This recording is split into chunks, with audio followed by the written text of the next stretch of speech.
Hey everyone, I'm Chief Meteorologist Jordan Frazier. We have had some very active weather across much of the Central Plains over the last couple of days. Everything from severe thunderstorm watches to warnings to even some flood watches all along the Mississippi River Valley due to basically a cold front that stalled out, moved its way back up to the north, and then activated with the dry line. That's where we're seeing a lot of those storms popping up late last night. But here we are today. We are actually looking at some pretty nice temperatures, ranging everywhere, basically a nice spring pattern from sunny skies in Seattle in 73 to 91, mostly sunny in Phoenix, to 56 and rainy in Minneapolis. So we get a mix of everything. It's springtime. The seasons are certainly activating. Once we head into the overnight hours, look at that. It looks like the majority of the region, majority of the country is staying above the freezing point. That's the telltale sign that we are in our spring months. A mix of 60s and 70s in the southeast to 40s and 50s farther north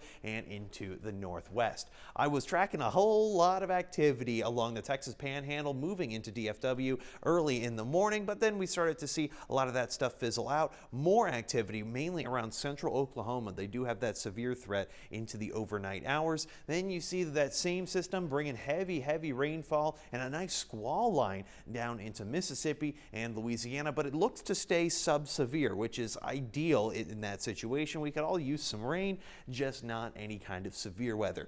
Kicking off Saturday in the weekend, Panhandle and North Texas looks pretty busy. Heavy rainfall with that small severe potential, but then going into Sunday, it all kind of just settles down. Here was that severe risk from yesterday, that level 2 slight with a couple tornadoes, lots of severe storms, mainly hail and wind being those big threats. Heading into today, mainly in the afternoon, same exact area, but just going to be that wind and that hail threat, not necessarily that tornadic activity, which is going to be ideal. Same for Friday. A lot of this stuff settles down, but still that hail and that wind threat mainly along the dry line associated with that frontal system. That's when we tend to see a little bit more active tornado weather.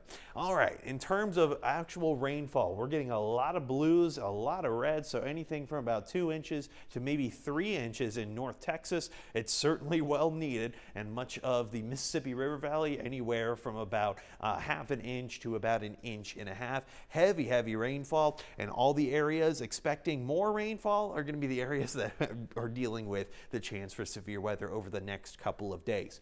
Certainly something we can deal with as we head into the weekend, but I prefer nice calm conditions like those 70s in the northwest, warming up a little bit as you go farther south. Phoenix getting back into those 80s and 90s, and much of Texas staying on the toasty side. A mix of those 80s and 90s heading into the weekend.